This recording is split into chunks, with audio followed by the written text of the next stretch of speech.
Poor baby.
Morning.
Very old friend.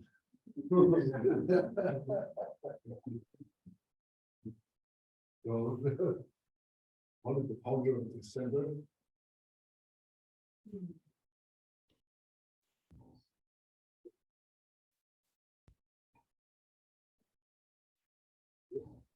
Jenny.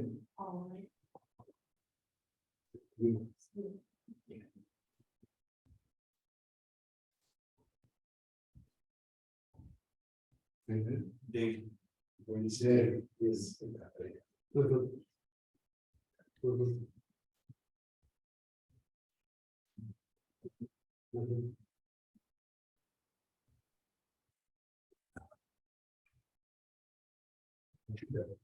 picking your shoes out there. That's okay.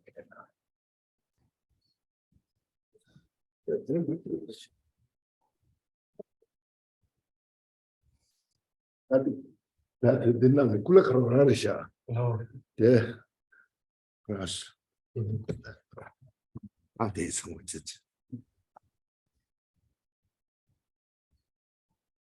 Yeah. So much. Very good. Yeah, please be seated. Yes, please introduce you. Yeah. So, hello everybody, Tashi Dalit, welcome. I am David Kerr, I'm a board member at the Three Rivers Tibetan Cultural Center. And on behalf of the center and our Sangha members, I would like to extend a heartfelt welcome to our visiting teacher and the founder of our Dharma Center, Most Venerable Khenchen Konchog Gyaltshen Rinpoche. Rinpoche was born in 1946 in Tibet and became a refugee in India, along with his family, after the Chinese invasion in 1959. In 1967, he began a 9-year course of Buddhist studies in Varanasi and received full monastic ordination in 1968. Since then, he has received teachings and transmission from many great masters, including Kalu Rinpoche, His Holiness the 37th Drikung Tabyong Chetsen Rinpoche, His Eminence Gyaltshen Rinpoche, Kunu Lama Rinpoche, and Kunga Rinpoche. In 1982, Rinpoche first visited the United States, and by 1983, had established a Tibetan meditation center in Washington, D.C. Over the next several decades, he founded numerous Dharma centers here in the U.S., Europe, and South America. Rinpoche's Dharma activities also include translation of 4 Drikung Kagyu practices into English, including Achi Choki Droma, Complete Nondro, Fivefold Mahamudra, Milarepa Guru Yoga, the Nidams such as Chakasambhara, Chunazig, Gringtara, and Vajrasattva. He's the author of over a dozen books, including foundational commentaries on our root lineage, Yidam practices, and Mundro. He has traveled extensively around the world, giving teachings and initiations to countless students, including both lay people and monastics. He is known for his skill in communicating insight into the Dharma in English without losing any essential meaning. We are deeply grateful for his generosity and kindness in bringing his presence and wisdom to our humble Dharma Center. May his teachings benefit us all. And with that, it is a great honor to introduce Venerable Khenchen Rinpoche. Thank you. Very elaborated introduction.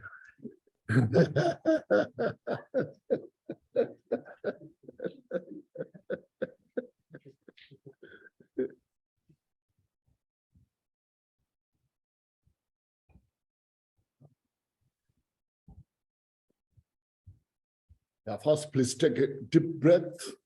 Inhale fully.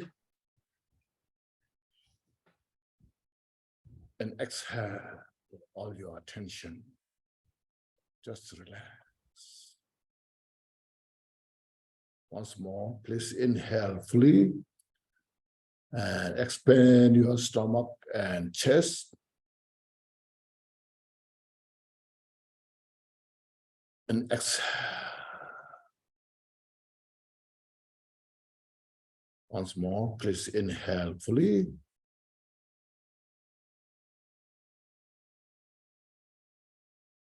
And exhale.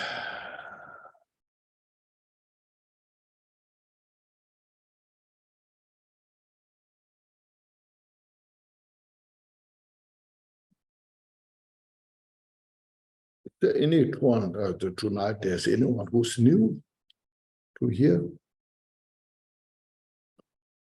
New.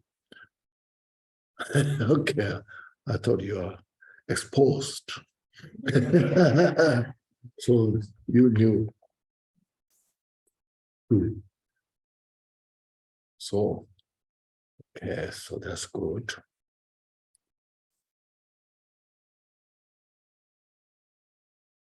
Yeah, it's just those anyway. We should cultivate the mind.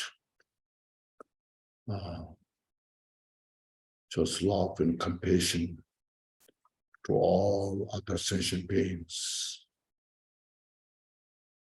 Those with every sentient being, desire for peace and happiness.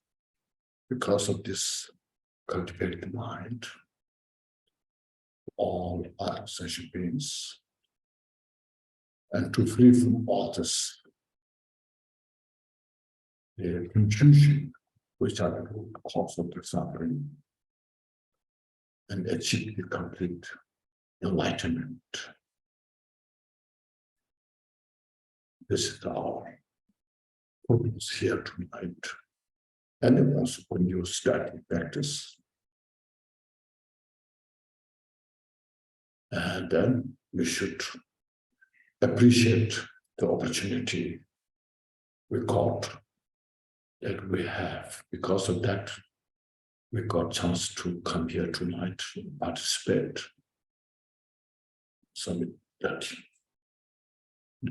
introductions on these things.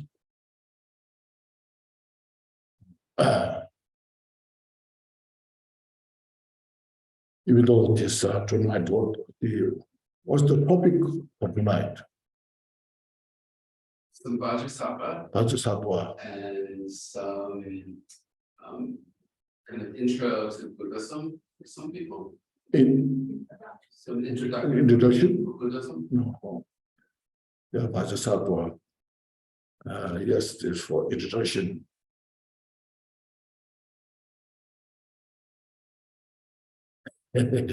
Cool.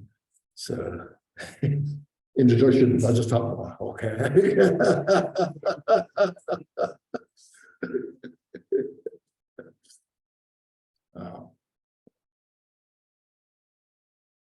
As you see now, we all know that, everywhere in the world,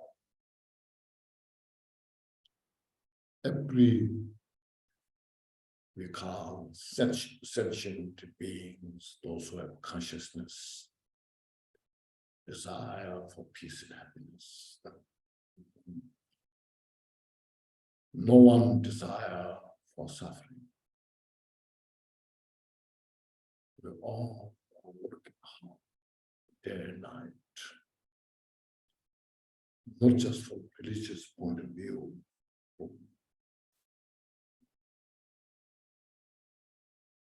Every sentient beings, even animals, birds, insects, sea mammals, people have ants working so hard. We from different places, we can get a better place, more safe place, more place to enjoy. There's all a desire to free from suffering. Desire to have peace and happiness. Maybe they don't know what peace and happiness is about. Maybe they don't know what suffering is about. But as soon as they feel there's some danger in their life, they just run away, seeking for a better place, more peaceful place. Whatever they can, according to their ability. So this is the universal reality.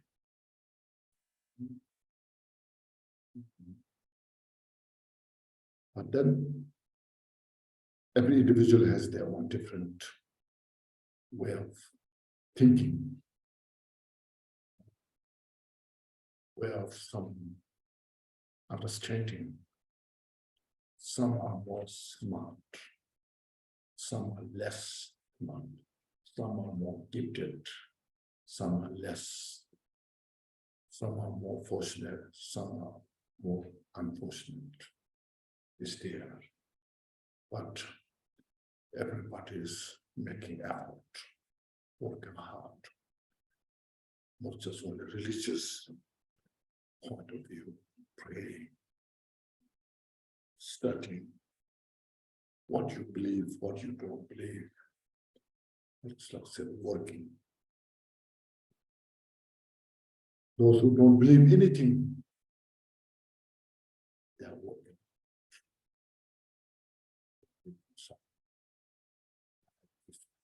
Simple.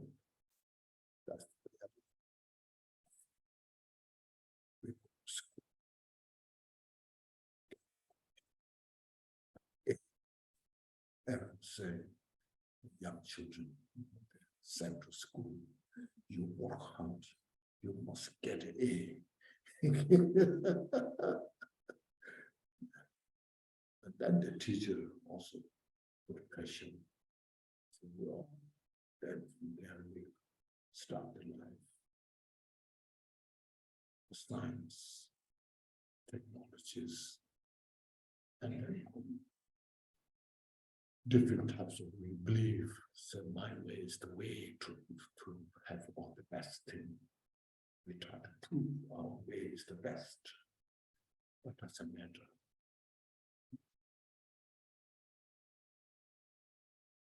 Everybody is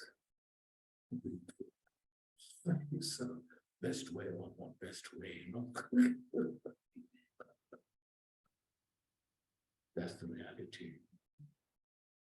We are born in this world. Then one day we'll die. In between that, then we make every effort. We dedicate our life for the happiness of this life. At the end, then we go. All the work that we have done in this life, we leave behind, including our body. So that's. So with having said that,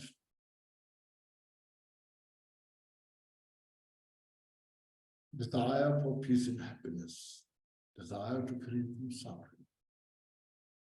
We just look at this. In this, we should look at the two aspects. One, we try to get peace and happiness from outside. You see, if I had a better place, I'll be more happy. If I get more this, all material things, and to fulfill the desire of the physical life, sensorial consciousness, we need form to see. For the ear, we need sound, music, the sound, different sounds. The nose, we smell the ordinary. For the tongue, we need the food. For the body, we need this close touch. So to fulfill that desire from this type of senses, we look outside. Outside, how you can fulfill the desire of this. Then we're attached with these five objects. This would help me to fulfill my all, desire that I want to have. So because of this, in all the developments in the world, see, through the science and technologies, see, all the material you can see, the transportations, the communications, all this, different types of things that you can see. There's so many different types of cars are created, aeroplanes. Now, when there comes obstacle to this, then we have a lot of work that minimize these all obstacles. And sometimes there comes to get rid of these obstacles. There's war, battle, fighting in the worst case. But in our whole, like this, a lot of struggling, we have that. To minimize all this obstacle, the struggle of life. in order to enjoy these senses. So that's kind of the outer aspect which we all know everywhere, doesn't matter what religion we believe. Buddhism, Christianity, Judaism, Islam, Hindu, in other different.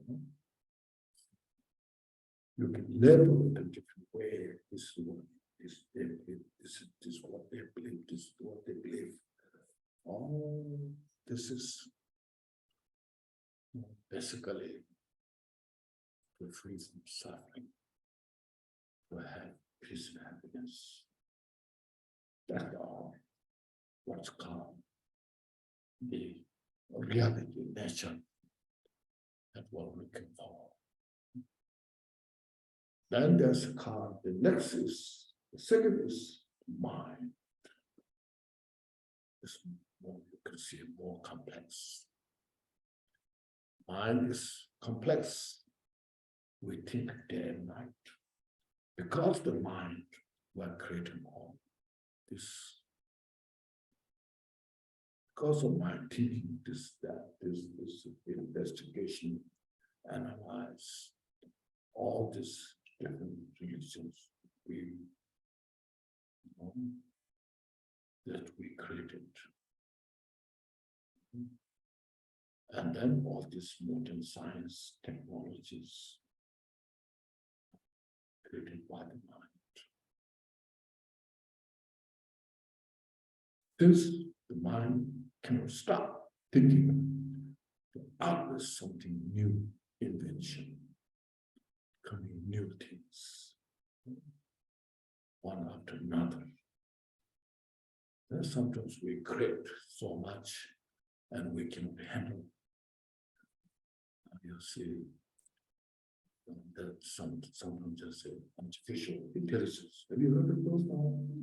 So much going on, A lot of confusions there, They will do this, maybe this very dangerous, sometimes this wonderful. So we create, and then sometimes we can handle it. It's our mind. So you can see how the mind is very complex. We forgot it because we don't see it. So there's no color to see, there's no shape to see, big or small. We can touch, we cannot see, but it's there. But where? Difficult to point. Therefore, the brain is the mind, they say, a lot of narrow, the science, the science, the mind, said brain is the mind. Brain is a piece of flesh in the skull. How much it can think, They don't take too much, because it's just this big is not so big, You can see how it can go far. You see, but we explain about the mind. So this is what is thinking, this is what is feeling, this is what is this. And the mind will think constantly, 24 hours. And the brain is just a piece of flesh.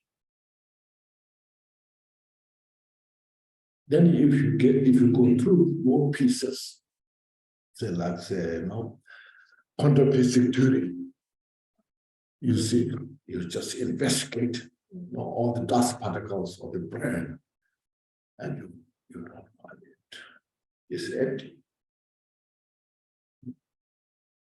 All the dust particles, pieces is empty now. But still mind think, It's fascinating. See, it's the mind is consciousness. See.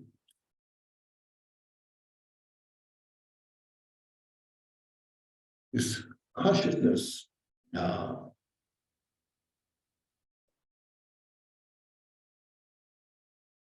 please come up here. Here. Here. Yeah. So you see, now how to work with the mind. That's the point. Difficult. So Buddha, the historical Buddha, we call it Shakyamuni Buddha. We should just touch about his life.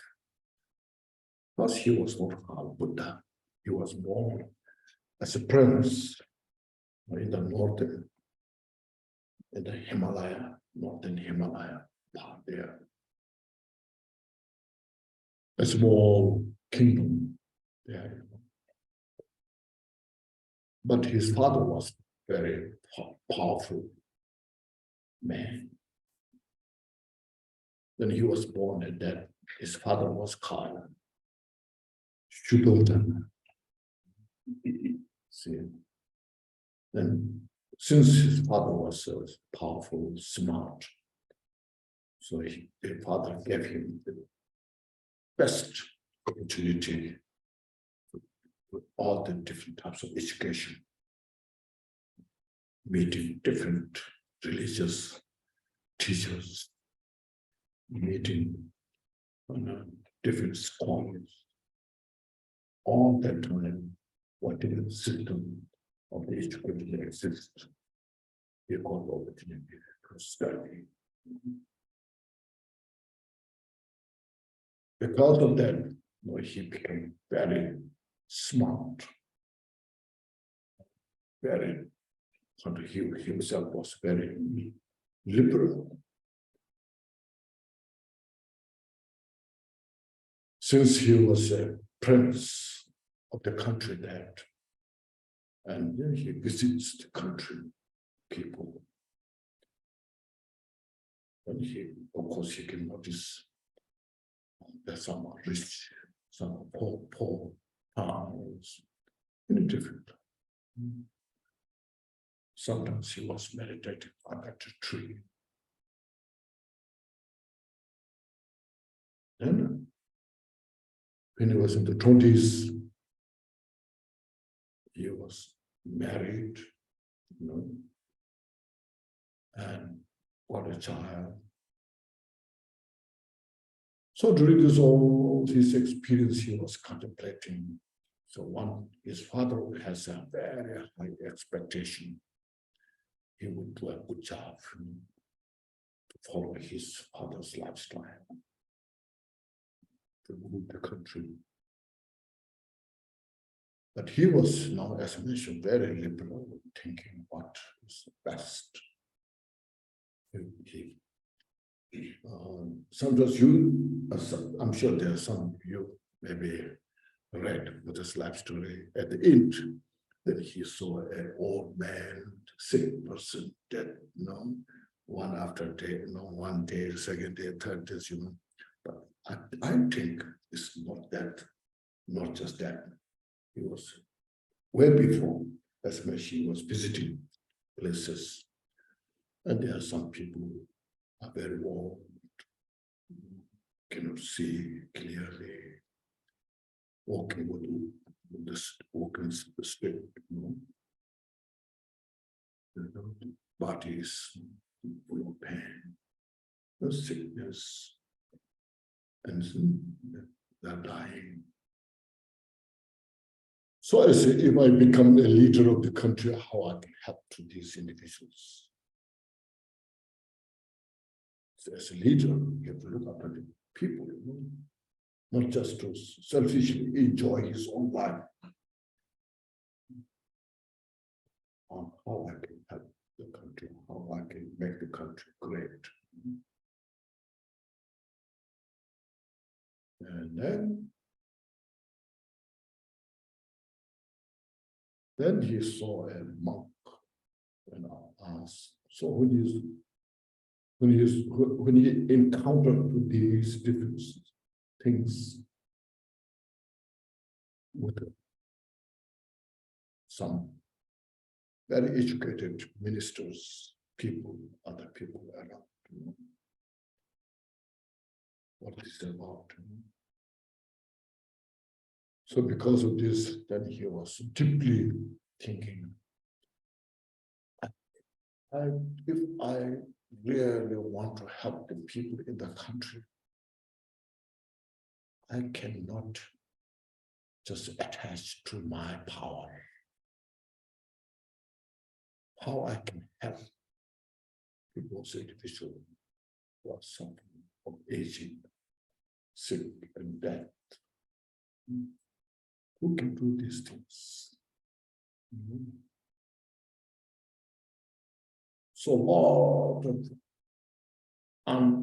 unanswered questions. Therefore, then I cannot stay in the kingdom. So it's not that out of weakness he left the kingdom, but out of something great, artistic thought, to help the people to get the organs and seek more wisdom and need. That's why he left the kingdom in his prime time. See? So from most luxurious life that his father provided, all that what he desired for, what is needed for. From that, he realized by being such a rich, having all these conditions, doesn't solve all the suffering. No matter how much you have, still you will age, you get sick, and finally you die. So then he went to another hardship, as you know. With those meditation also he met many religious leaders and taught meditation. He was doing meditation, mindfulness, all this. And he went through such a hardship. Only sometimes you see the pictures, drawing, only bone and skin. He was just a skeleton. That kind he went through, not just only investigation, through his own experience, went through the most luxurious life to the extreme hardship life. That was also the answer to free from the suffering. Still, you will age, get sick, and die.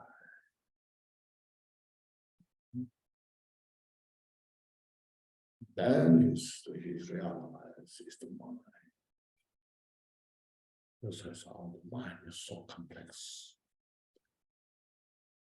And through his meditation, he just looked at the mind. That you suffer when you don't get what you want. You get what you don't want. What that?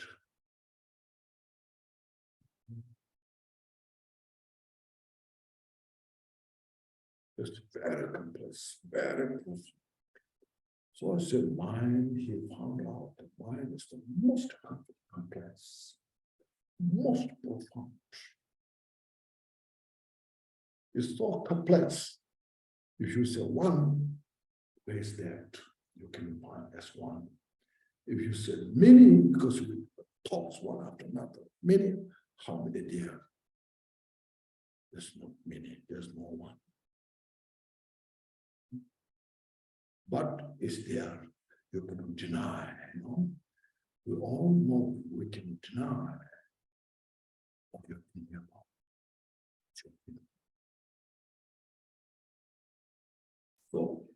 to capture that kind of that's meaning, then is organize his own, this is called the three trainings: the training of the morality, the training of the samadhi, and the training of the training of the special insight. Training of the morality, basically, of course, body, physically organize. The morality means avoiding all the disturbance which disturb your body and mind. It's called non-virtue, or to avoid the non-virtue, and bring together all the virtuous condition that helps the body to organize. And then the mind not just only simple meditation, but profound. No one can disturb that mind, because now he has all the experiences and well equipped. So with that kind of all preparation in his mind, through all the conviction, then he committed himself. Now through this, in this life, I must get the answer. Questions that I have.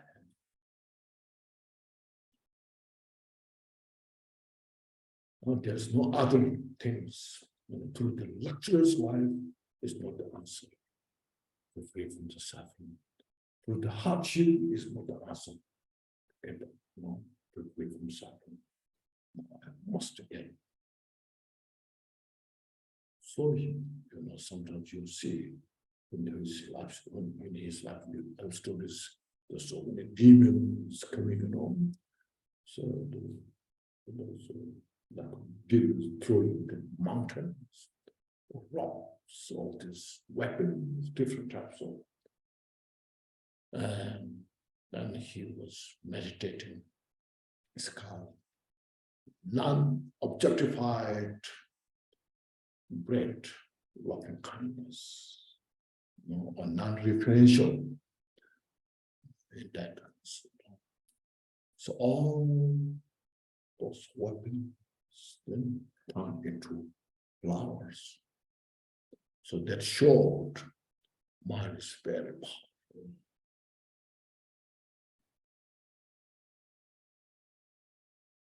And after overcoming all this obstacle, then he one-pointed mind. So then through this critical insight, special insight, that from the one-pointed mind, that by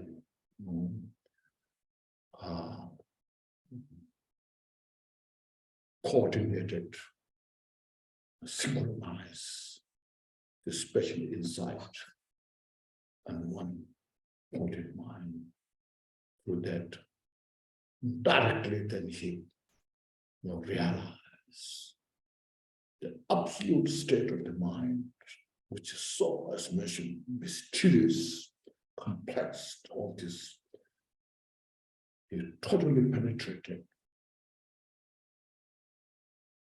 Now there's nothing to go apart. He said, this is it. So then there's no any questions are left. That all the questions are answered. So then he said, I found such unafflicted ambrosia, the mind itself.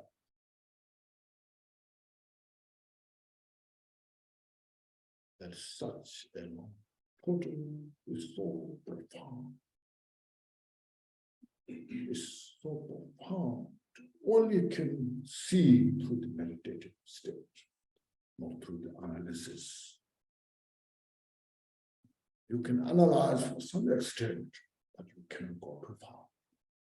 But through the total meditative state, you can see it. So I said, I found such a profound and total peace. The nature of the mind itself is total peace. Because of this, if you have not realized that we all want peace, isn't it? You see, there's no one who doesn't appreciate peace. Everyone appreciates the peace and happiness. Who are ruthless, still an individual appreciate peace and happiness. Because the total your nature of the mind is peace. Like say in the daytime, when there's sunshine, no matter how thick cloud is there, still there's a light. No matter how much adventitious occupations are defiled your mind, still there's expression of your mind's nature of peace and happiness. Everyone has some sense of loving compassion.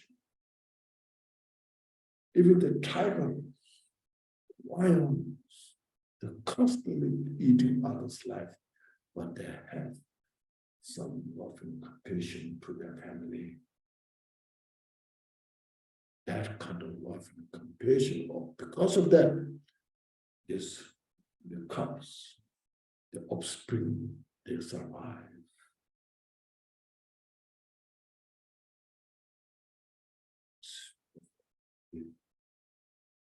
It is the expression of that your inner mental quality. So I found that kind of such peace. And it's free from all the fabrication. It's unlimited. Because you can, there's a mission. You cannot stop thinking.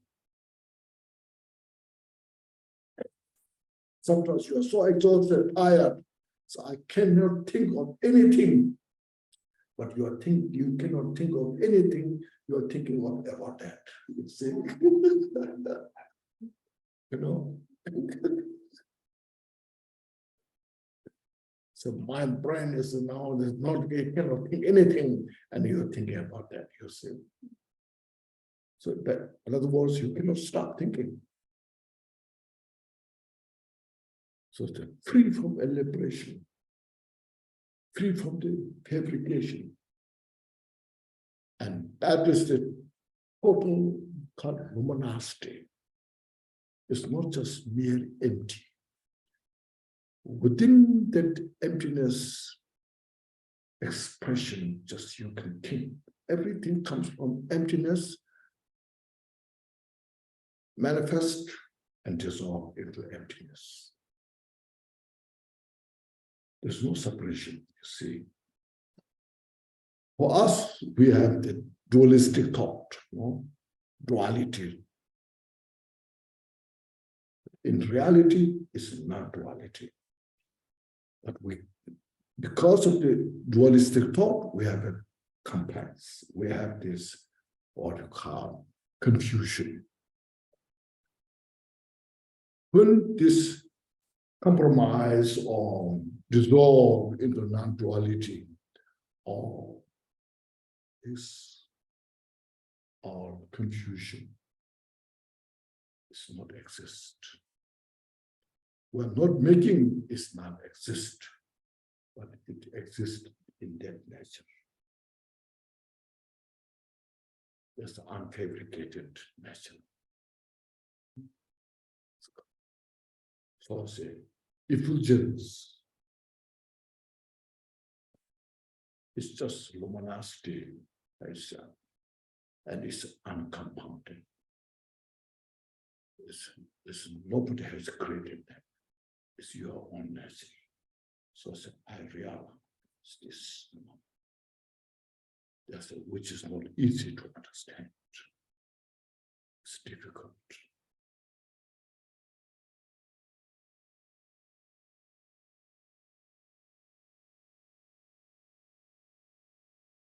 Make sense? So these are a very important point why we're studying. Now now that's how you can free from the suffering.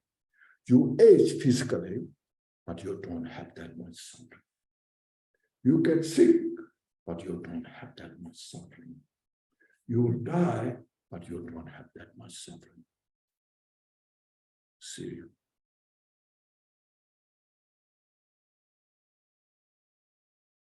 That's what we need now. Very seriously. Look at the world, how much suffering is there. You chase outside, so much you chase, and you can't catch up. You can't get what you want. And we're depressed. We're suffering. And there's a lot of information you see in the form you can find. So much. The internets are created. See, so much information there. You can watch your whole day and can finish. And then see, look at the life of this now, our modern people, all the students in the college, in the university. They're getting all those informations. And then there's so many are depressed. Because we don't have the inner quality. We need food, but how much you can eat?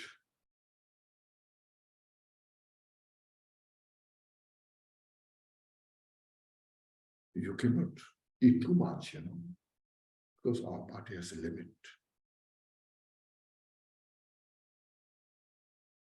So same thing like that, But mind is limitless. So we all know, you go to first school, elementary school, middle school, higher school, you go to college, you go to university, you get a PhD, you get a double PhD, triple PhD, but still not finished, you see. Your learning is not finished. There's more to learn, there's more things to know, that shows the mind is unlimited.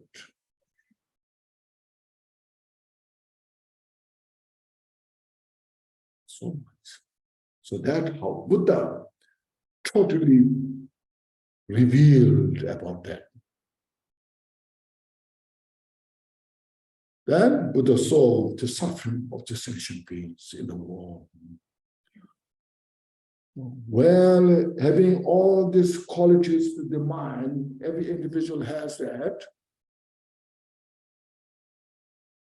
and they don't see that. They don't know how to appreciate that.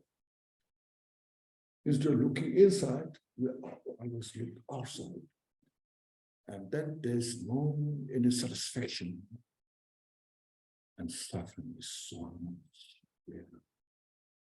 So that wisdom allow him to have that great compassion. Everything dissolves into emptiness, you see. I think many of you know Heart Sutra. The form is emptiness, and emptiness is a form. There's no separation. All our thoughts were coming from emptiness and dissolve into emptiness. But we're grasping, fixated, see, so much. Involved with our ego. That which is something does not exist. You see, but we're grasping with something that exists. Yeah.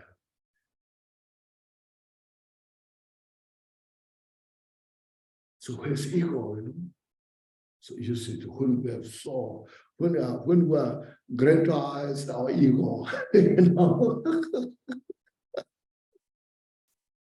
So then, our room is so small, but our ego is like elephant. They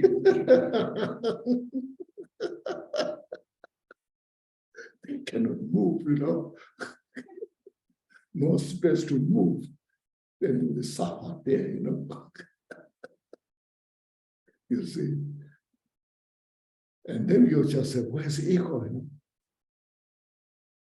It's just labeled, It's mirage.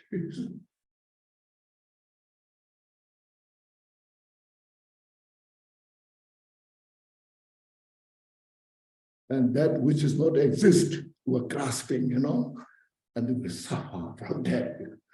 If that exists, then no matter how much you grasp it, because there's some exist, you can see it, but you never see it,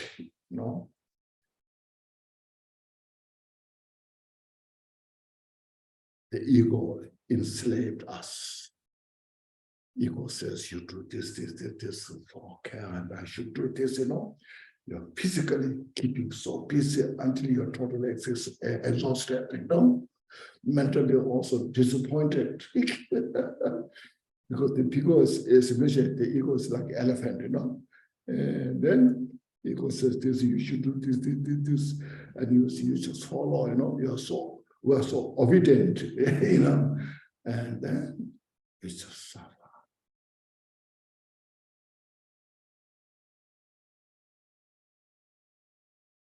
That's how it first,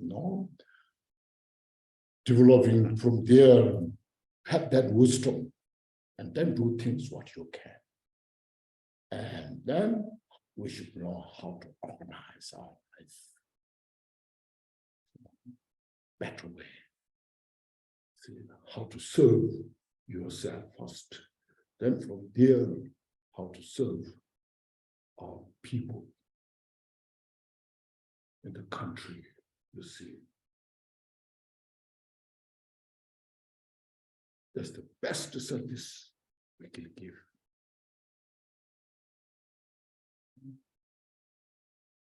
That's the best gift than anything else.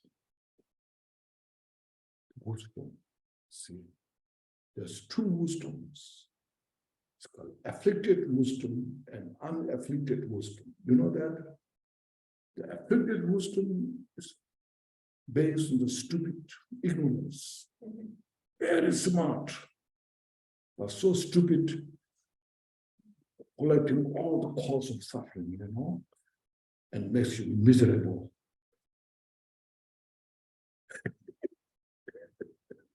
Nobody makes you miserable than by yourself.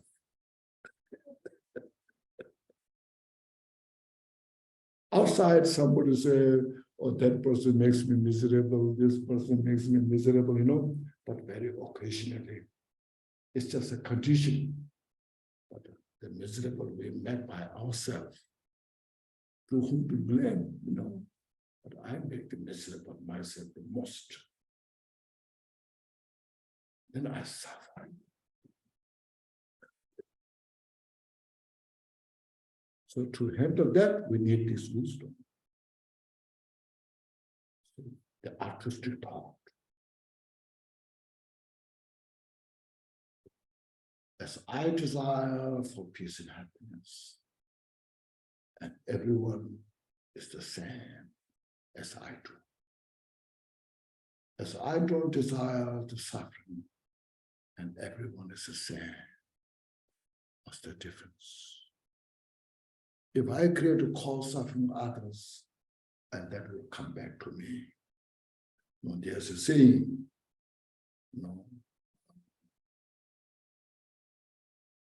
what goes round comes round. The saying, isn't it? It's like this. That exactly karma is talking about,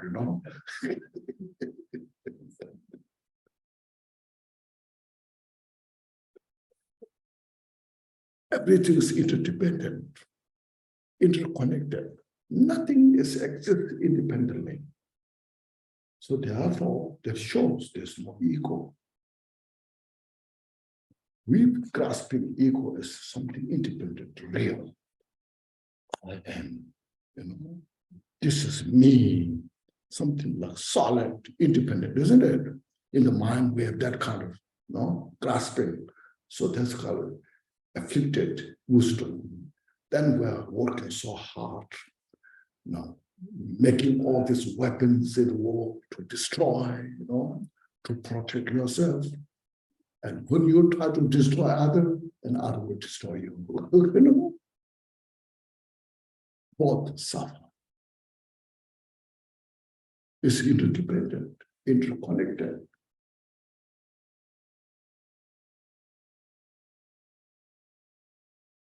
So we need that kind of wisdom. That's what we're studying Dharma.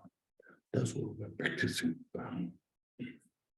It's not something to believe to, but it's space of the reason and interdependent the cause and result depend.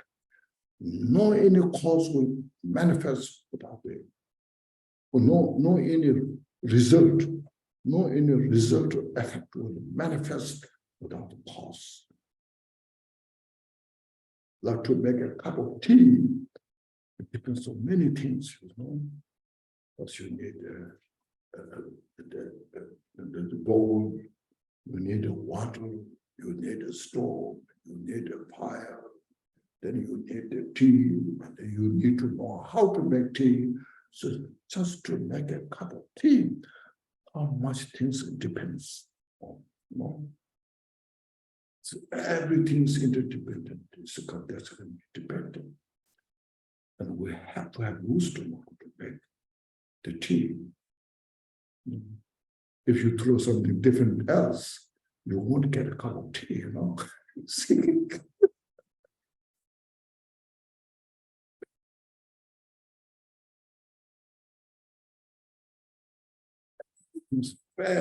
All the causes and conditions are very precise, you see. It's not something blindly, something like that, I hope this will happen, We have to do wisdom, very precise.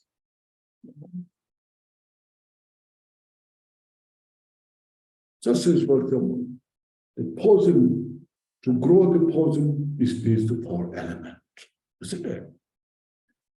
It needs ground, place, it needs soil, it needs water, it needs all this air. All these things we need 4 elements.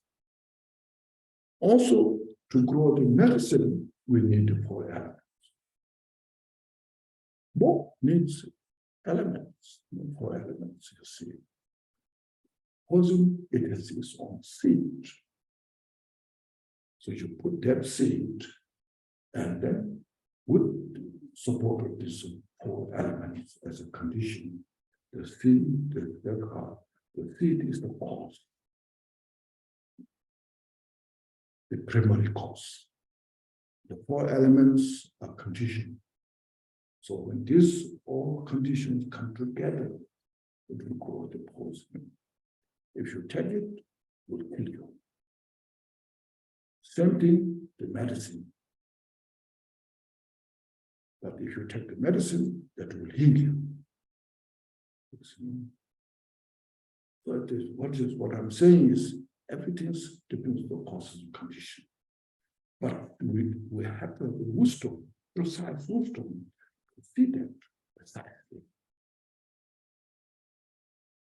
There's some people suffer more than others. Why? Because we don't know the precise. We don't know the precise causes and conditions. With this, Buddha's teaching give us that kind of skill, wisdom to see these things. So Buddha taught the Dharma teachings, over 2,500 years ago. that Buddha taught at that time. There's nothing is changed. See? Well, still, we have difficulties to understand that. But there's nothing to change. Because it's causes, they're talking about the causes and conditions. At that time, people would make a cup of tea, and now still we make a cup of tea. There's nothing changed, We have changed so much belief systems, cultural systems. So many things have changed. But the causes for the peace and happiness and causes for the suffering, it's never changed. So Buddha directly perceived all this without any confusion, without mistake, and taught from that point of view, and still it exists. So it's not a religion, it's something, how everything functions based on this causes and condition. So first we have to have that kind of conviction when you study, when you practice. I think it's very important. Once you have that conviction, it's calm. Unflinching wisdom, understanding.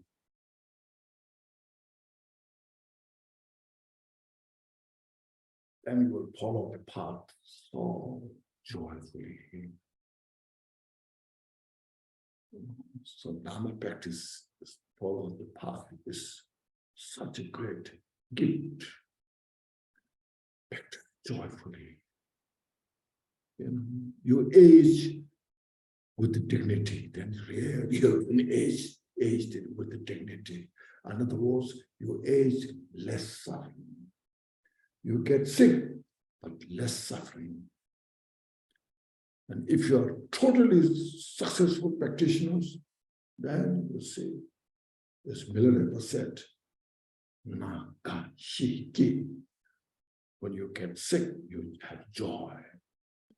When you die, you die happily, As Venerable said, he was the most successful, but at least where we age, little less suffering, little less suffering when you get sick,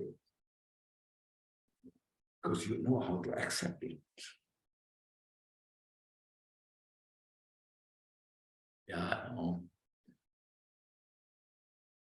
How we're doing? I get talk about 1 hour.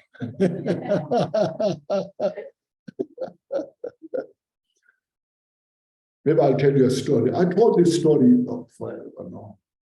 but I will tell you the one story.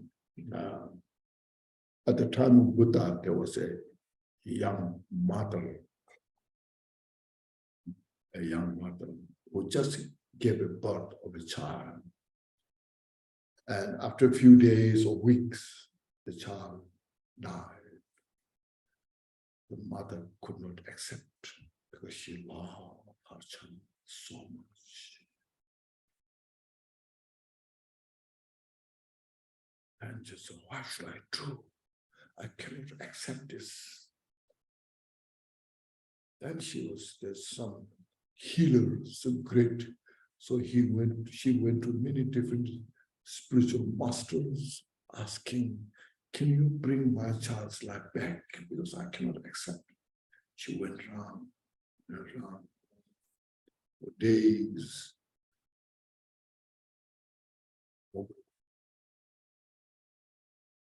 And finally, she heard of Buddha and went there. And she expressed, I haven't had food for days, I haven't had sleep for days. I love my child. I cannot accept. I want my child's life back. So then Buddha saw how the child is past, died, cannot do so much. But the mother needs self-help so much. Because she suffers so much. unbearable. Thinking about how I can help them. Then there's some village, the Buddha said, you go around, ask individuals' house to get a handful of rice, where in a house there's nobody died. If you can find a handful of rice where nobody's died, then Buddha said, maybe we can do something. So she was so excited. She was thinking there must be some house. Nobody died. So then she went around and she couldn't find any house. There's nobody died. When she was asking about these questions, every house they're saying their father died, their mother died, their child died, and they're just saying how much they miss from them and how much the sufferings there. So after all, she was frustrated. So now not possible. I couldn't find in a house that nobody died. But at the same time, she got such a relief. She felt so light. It's not only me, I was thinking I'm the worst person who are encountering this kind of problem, suffering. But it's not that. Everyone is like me.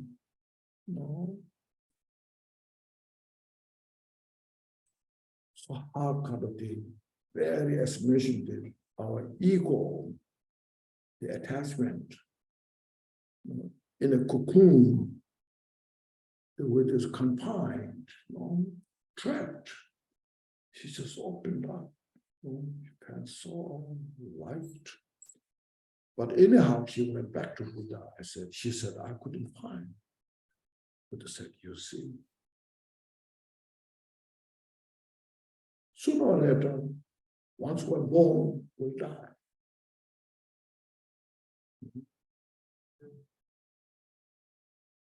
That's definite. I'm sure that now the scientists are trying, working hard not to die, isn't it? They're finding some kind of technique,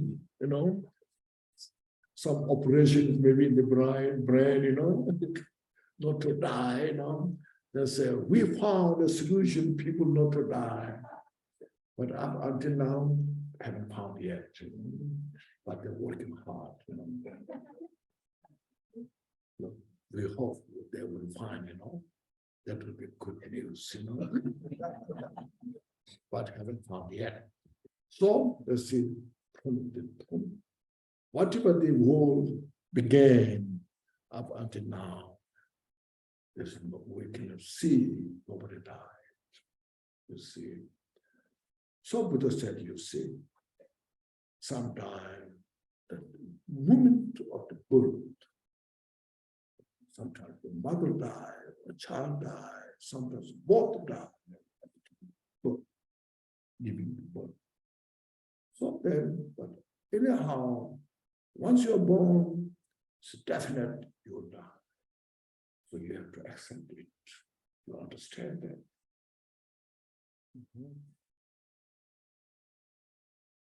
Well, Buddha gives those some wisdom, how to help her. And then she was totally grateful. Thank you so much, because I was in the hell. But now I feel so good. So how the mind is mission. So Buddha didn't give her happiness, bringing the life back of her child, but the Buddha gave wisdom how to accept the condition. This is how it is. The mind is so important. That's how we have to practice.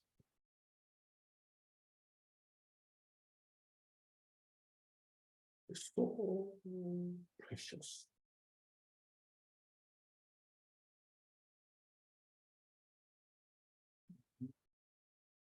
So then she was so happy.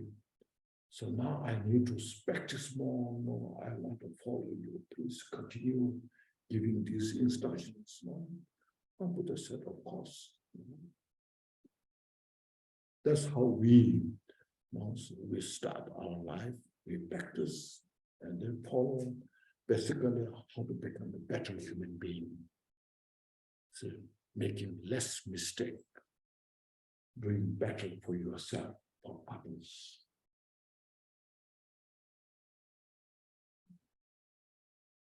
More understanding others. Our ego, not a selfish ego, but noble ego. See.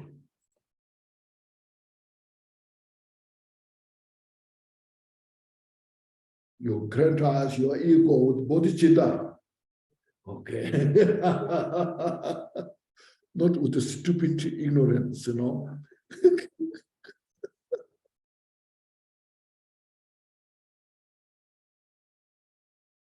And this, I thought, the story is a good one. I share that with others, just to remind, It's a good story, isn't it? Yeah, if you have any questions.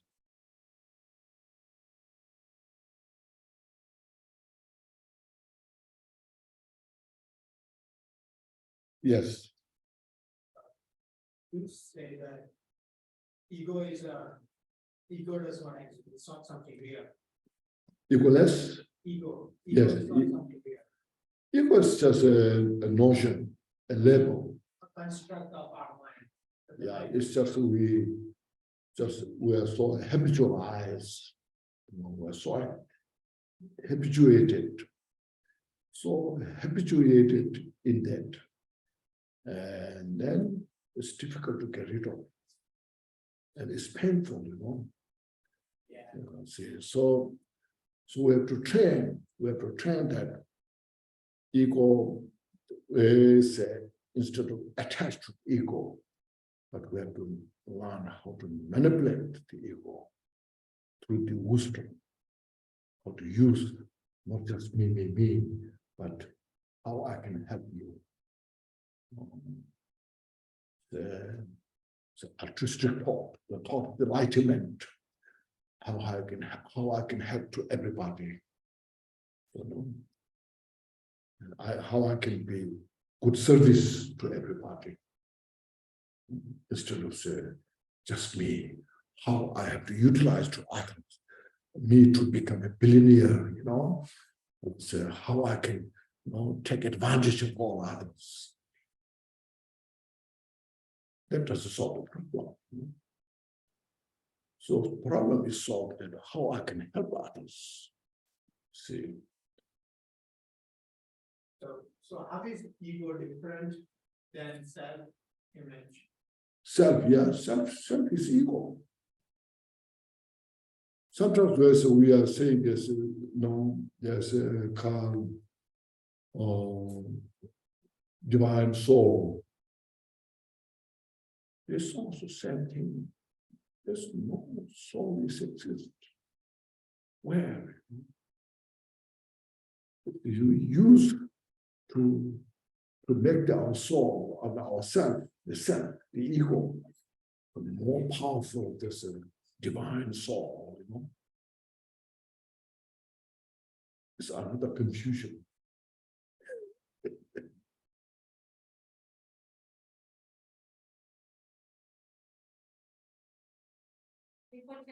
Yes. You want to be compassionate towards the ego.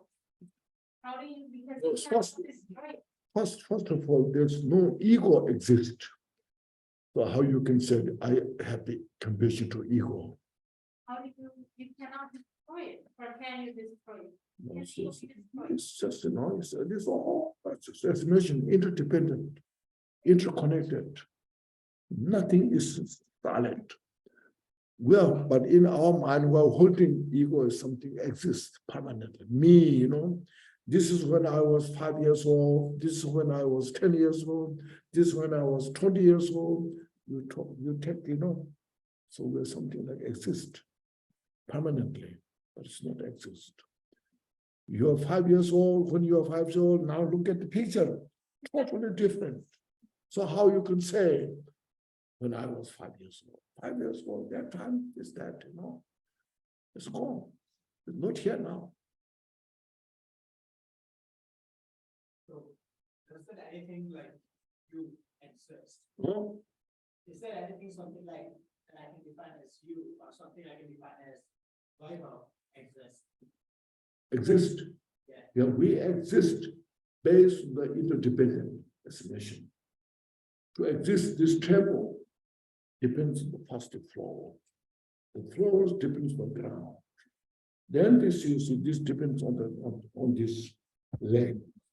Then on the temple. All this combination come together. Then this is called temple. So it exists based on many causes, conditions. So it's kind of estimation, it's mirage, it's illusory nature. So I cannot look oneself as something individual. Yeah, this is the estimation in our mind. We say fabricate. You see, we just fabricate. We are now what you call that artificialized. Lot of the artificial fake. It's all just fake, artificial. It's all illusory nature. But we are holding, grasping. The grasping brings to suffering. You see, this temple itself is neither good nor bad. It's just based. It exists based on any cause of condition. But this can become a cause of suffering when I'm grasping. So this is mine. I attach to it. This is very expensive. And then somebody touches it, so don't touch, this is mine, We're so defensive, and suffer. Yeah. Make sense? I can use it freely. Anybody can use this freely. And I can live peacefully. But when I have the territory, all this title, make the boundary territory, and then make a cocoon, and then they are suffering. See? But it's easy to say, not so easy to practice. Because as mentioned, we're so habituated. The habit is deeply rooted. So that to take care of that, it takes some nerve. Yes. Is that the function of Yidong practice? Is the Yidong practice the Yes. purpose of the Yidong Yes. practice to help dissolve our attachment to our? It's supposed to be, yes. Okay. Yes. Sometimes you are attached to it.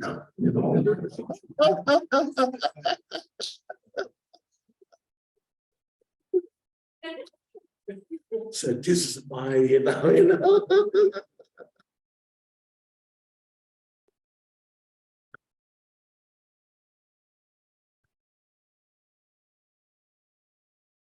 Yes, please.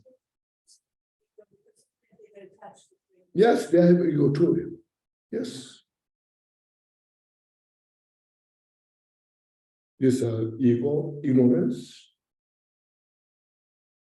then attachment, aversion. You see, they're walking very together, very closely. Sometimes they have, they're called cronies. You know cronies? Cronies, you know? No? You know, a crony to what? You don't know.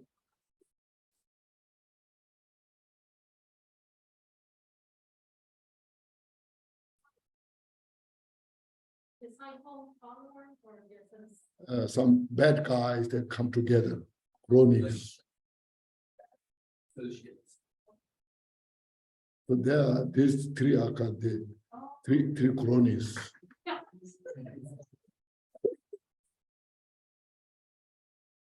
Okay, so they manufacture the Samsung. Okay.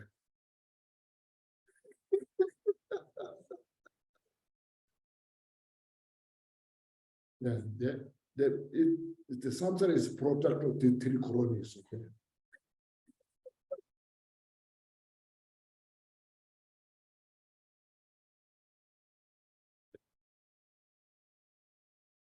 Then regardless who they are, you know, even I'm a Buddhist, when I follow them, I'm the product of the three cronies, you know.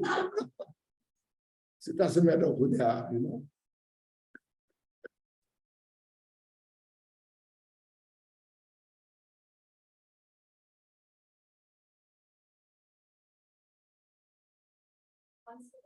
Huh? And ego. Yes. The consciousness and the ego. Consciousness. Yeah. Consciousness and ego. Yeah. Because of consciousness, we are grasping ego. Now, consciousness, the mind, and this. And ego. This temple doesn't have consciousness. You know, this temple doesn't have consciousness. So it has no ego. Okay. Now in the samsaric, I should say, samsaric mind, we who are in the samsara, the consciousness holds the ego. Then when you are in enlightened mind, you realize there's no ego, such egos exist. But consciousness is there, but you are enlightened mind. Okay. That's what we need the Buddha's wisdom to see that. That we need to study, practice. Okay.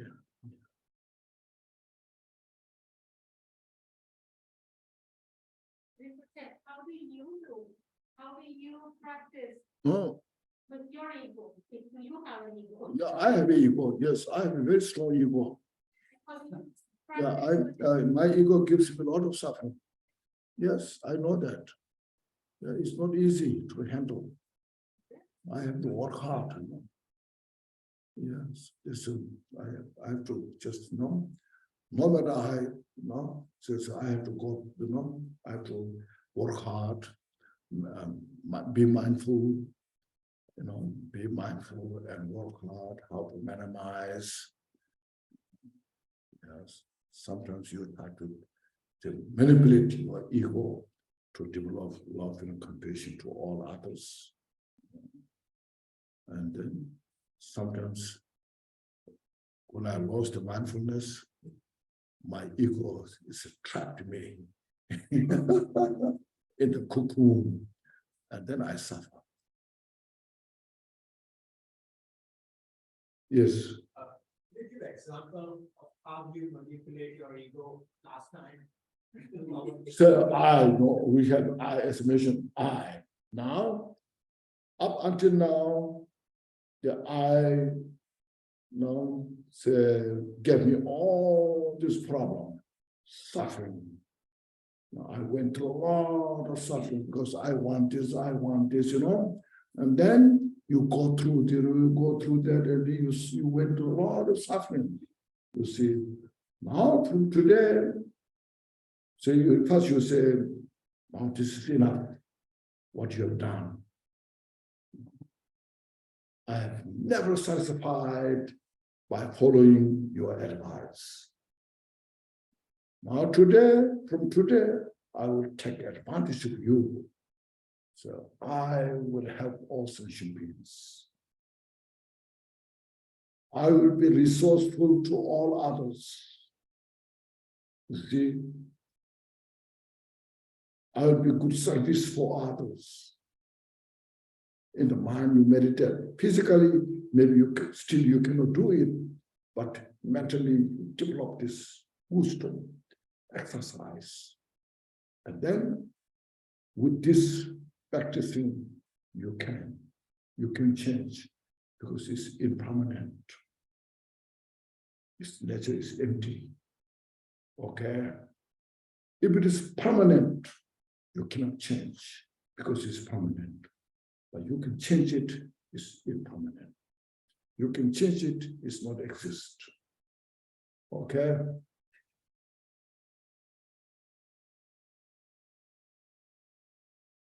So for this, we have Center Lama Gyaltshen. Now he can help you all. How to handle your ego? Okay.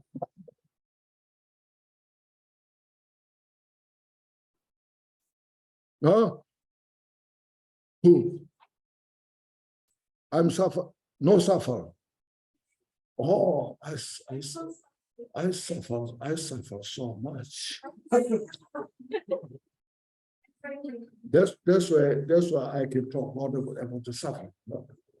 If I don't suffer, I have nothing to talk about suffering. No. You see, I don't know what suffering is about. Because I suffer, so I can talk more about suffering. Okay, so you don't have to pray.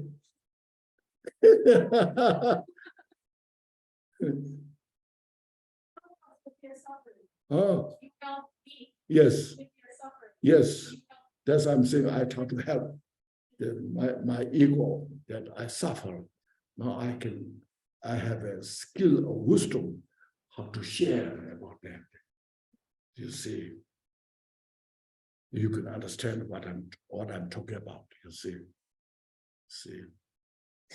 Yes. So if your goal is to help others, and Yeah. the experience of suffering is what allows you to help others through their suffering, then Yes. your own suffering is not a blessing. No suffering? No, your suffering. Yes. If your goal is to help others with their suffering, Yes. then when you suffer, Yes. that is then a blessing, It's blessing. because now you can go forward. Exactly. I have a wisdom, what suffering is about. And I know so when the suffering comes, how much pain is there. So that allows you to have such great compassion. So you need help.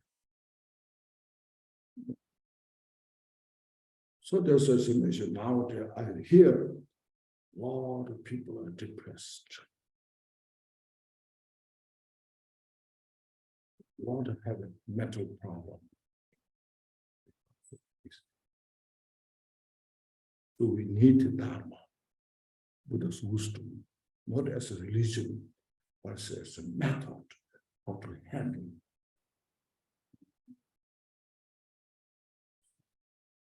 Everybody should take the responsibility, share and learn more, study, put into practice. See.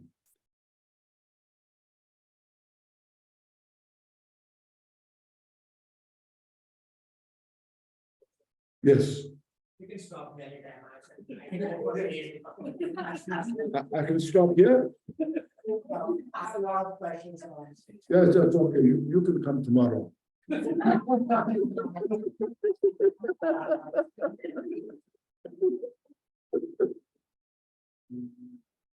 No, today there's a program of Vajrasattva, so I have to touch a little bit about this. Have you got this flyer?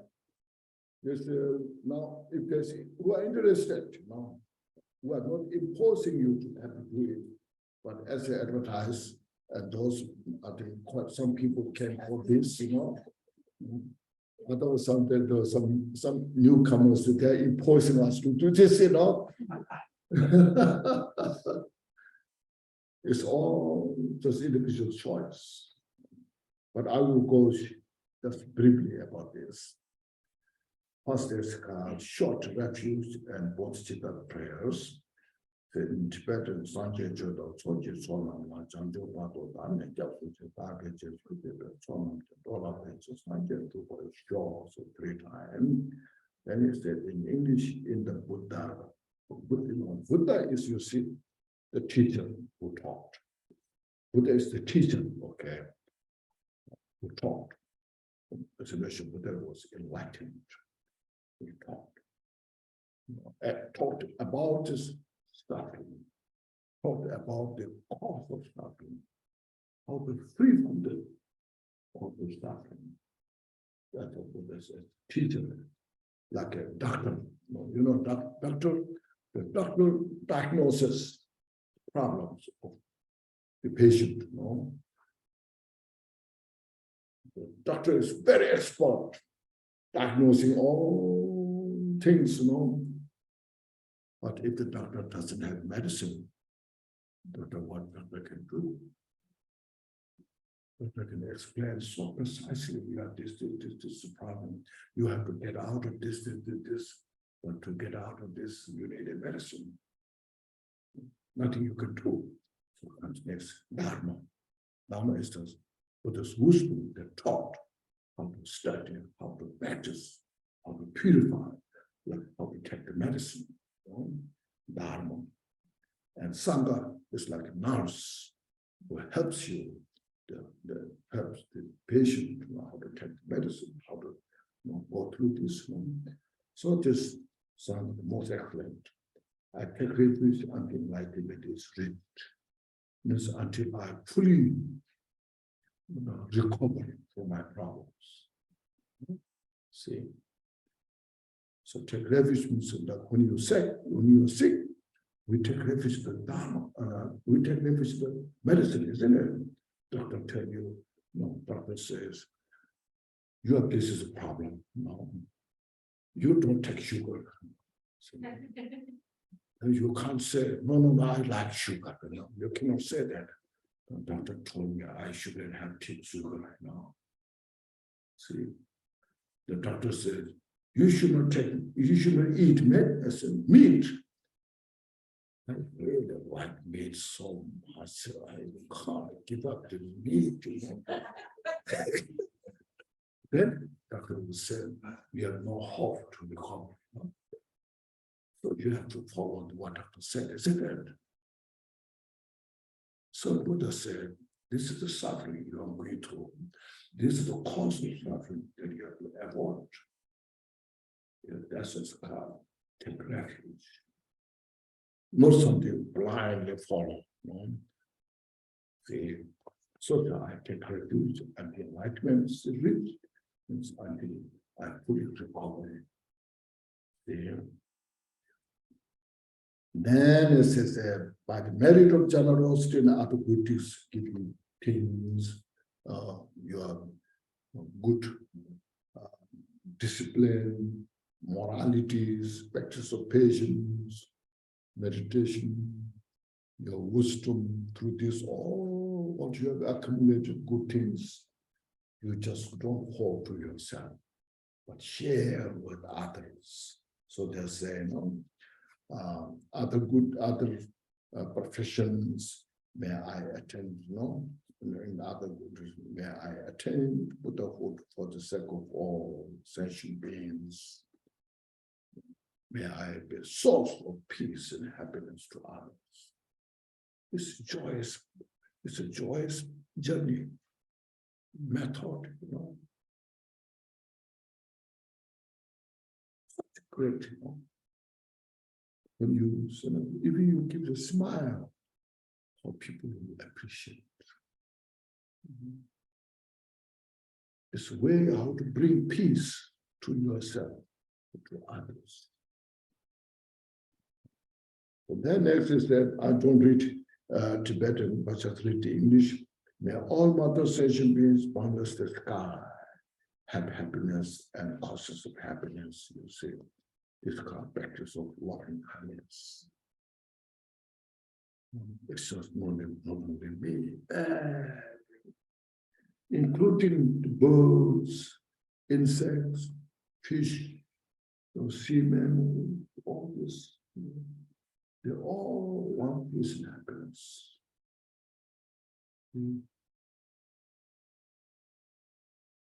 That's how much we attach to ourselves for our peace and happiness. They all have that.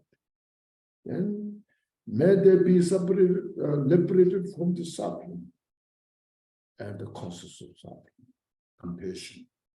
May they never be separated from the happiness that is free from sorrow. May they rest in equanimity, free from attachment and aversion. See, it's such a powerful practice. You see, this also is very simple but profound, very effective. You just meditate on this. Repeat 3 times, 4 times, 5 times. You repeat as many as you like when you meditate. That's how, as mentioned, you expand your ego to all the sentient beings, okay?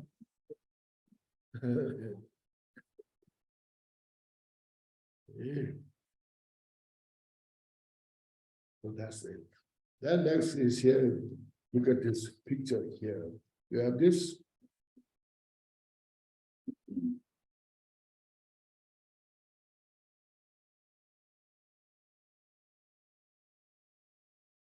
And then we have praise to Vajrasattva.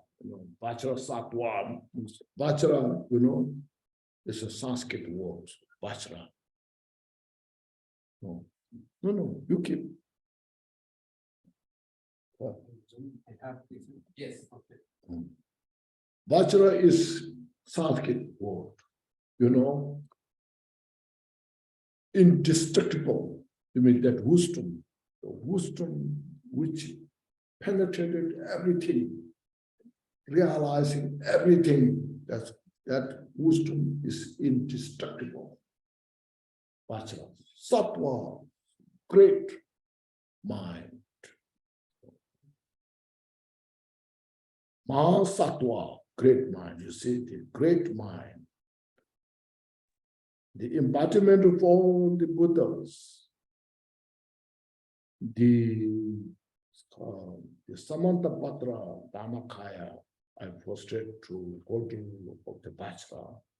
So this, if you want to see this picture, this is called Vajrasattva. Okay. Such a great purification. So you visualize on the crown of your head. This Vajra, as you see them, but you above in your head, there's a lotus flower. On the lotus flower, there's a moon disk, round moon disk. So on the moon disk, this Vajrasattva deity sitting, enlightened being, inseparable of wisdom and compassion, natural total compassion and emptiness, wisdom, inseparable. Visualize that. Then Vajrasattva's right leg is extended above your crown. Then this mantra here, you say this one. It's called 100 syllable mantra. Om Vajrasattva Samaya Manobalaya Vajrasattva Denoba Destu Nebawa Budu Kayo Nebawa Subu Kayo Neba Anurado Nebawa Sarva Sege Nebraya Sattva Karmansuza Shriya Guru Bhagavan Sarva Bhagavan Mahasamaya Sattva. Here just mentioned 3 times, but you can say only 1 time, 100 times. During this time, from the Vajrasattva's big toe and nectar flowing from Vajrasattva into your crown, inside your body and outside, purifying, washing all our negative karma, negative mental afflictions. Just meditate, washing, going around, going under the ground. It's just such a healing practice. When you have depression, you just meditate and washing all the depression. When you have anger, you purify all your anger. When you have strong attachment, purify attachment. This just purify and make you just see your mind as like natural space. Just relax. Then at the end, Vajrasattva dissolves into light, that dissolves into you, pervades your entire body, your body, speech, mind. You become Vajrasattva and just relax there.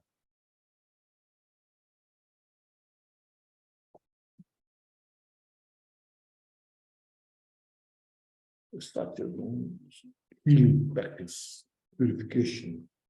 You can use also, if you like, some chanting. Om Bhadra Gadva Samaya Manu Balaya Vajrasattva Deno Bhai Desanje Tu Membao Subu Kayo Membao Subu Kayo Membao Anurato Membao Sarva Siddhi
Then, with this information to go into you, and just relax your mind.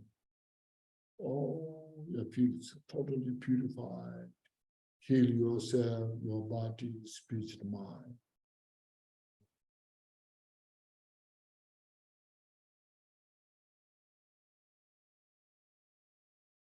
Then at the end, you can say this dedication in your saying.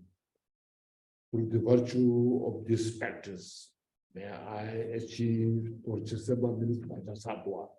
Vajrasattva, great realization means enlightenment. And to this stage, may I come to lead every being, not one left behind.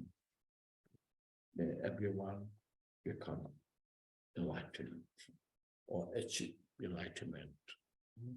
It's just meditate, you feel so privileged. See? So this is called egos. No, I do these all things, but I share to all. May everyone be happy, enlightened, and then you feel so good.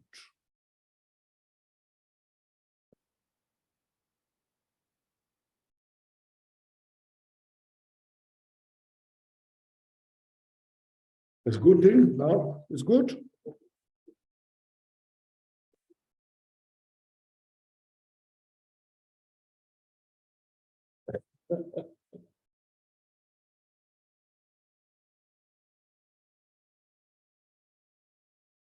That's a very good boy. Yeah, really.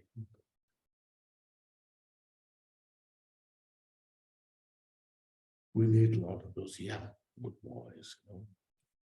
This mission, the Dharma practice, how to make a better human being. This way we can make the world better. Not by fighting,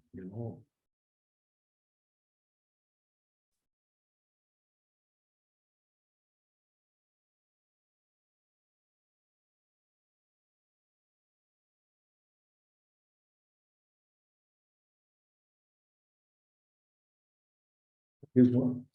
他龙的，那个龙的在那，龙的那个拉长沙他吧。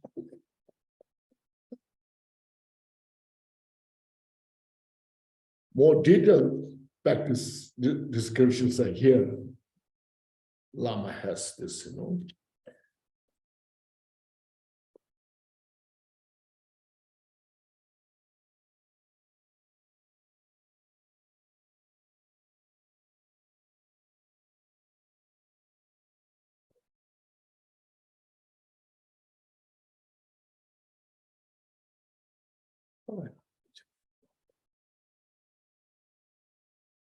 In order to not get it.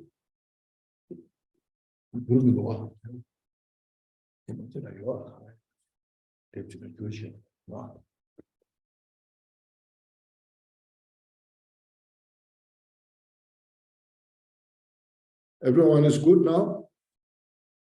Yeah. It's very good. Very happy to see you all. Yes.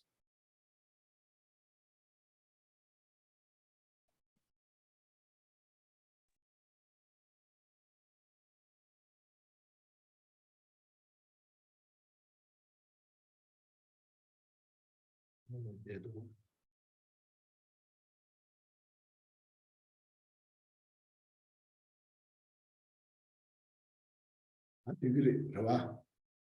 Yes, I see. 무슨 게 뭐, 이 교실을 지어 가요. 이 대비치. 대비가 대비는 이거 교실.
There's some friends I saw in the Zoom.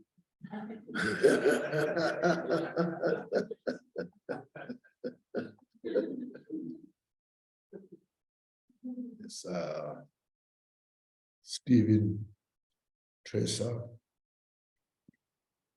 and Jim Dean. Jim Dean in our Boston Center, Amazonas Center.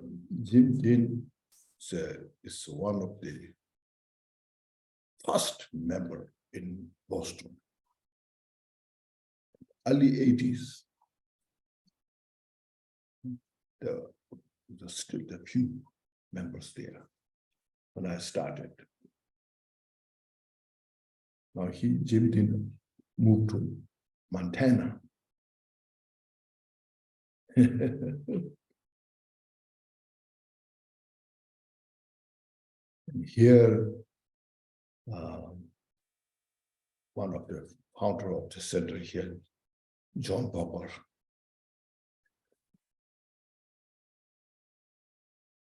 Many years. Mid-80s? Early 90s. Early 90s. Yeah. Oh, see, his beard is little turn white.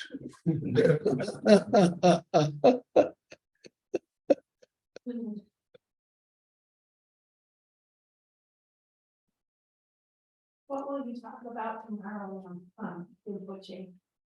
Tomorrow is a complete Buddhist teaching. Five-fold path, isn't it? Five-fold path of Mahamudra. But there's a complete, you should say, first Bodhicitta with relation with all loving kindness, compassion, causality, you know.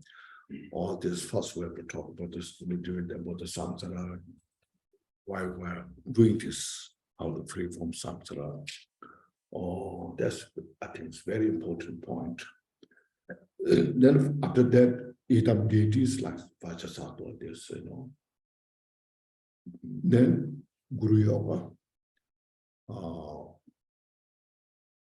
Then Mahamudra itself and dedication. So it is the complete form of Buddha's teaching. It's very vast, very, of course, very profound. But we touch a little bit, you know, just to get a sense what they are. You know? Yeah.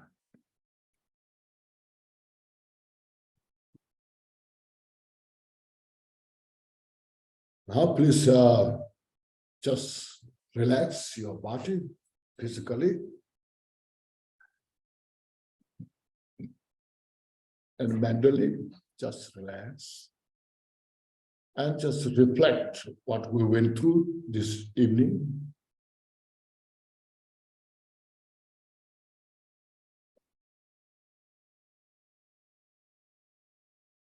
If you find some helpful, reminding those who are new, just what you got something, and those who are senior practitioners, so reminding them teachings, just refresh any of those. So these are helpful. Now I will follow them. I will try to practice, meditate.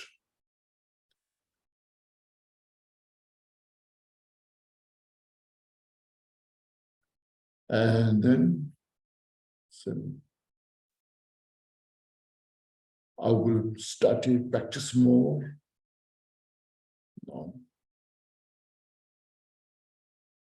And it's most important thing is you should appreciate yourself.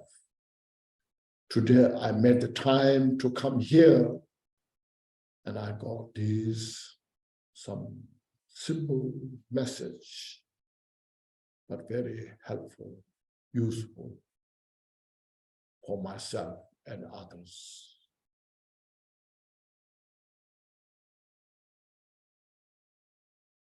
And this is the practice how to bring real joy and happiness in your life.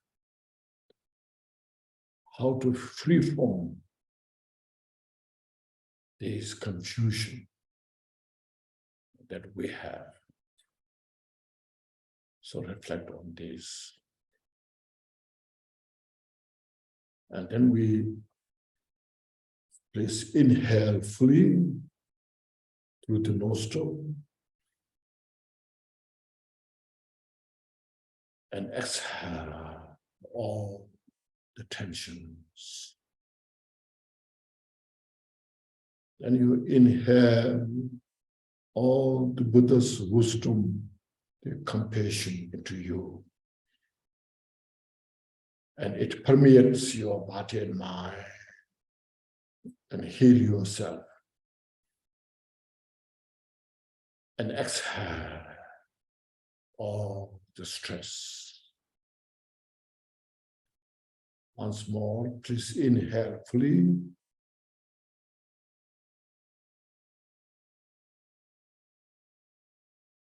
And exhale.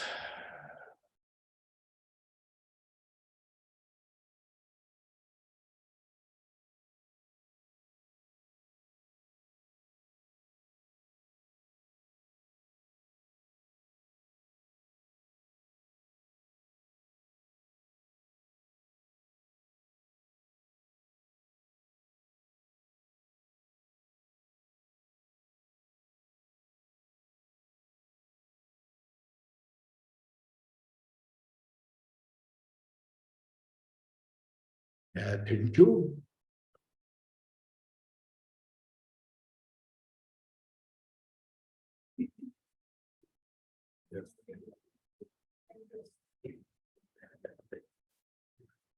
All that here.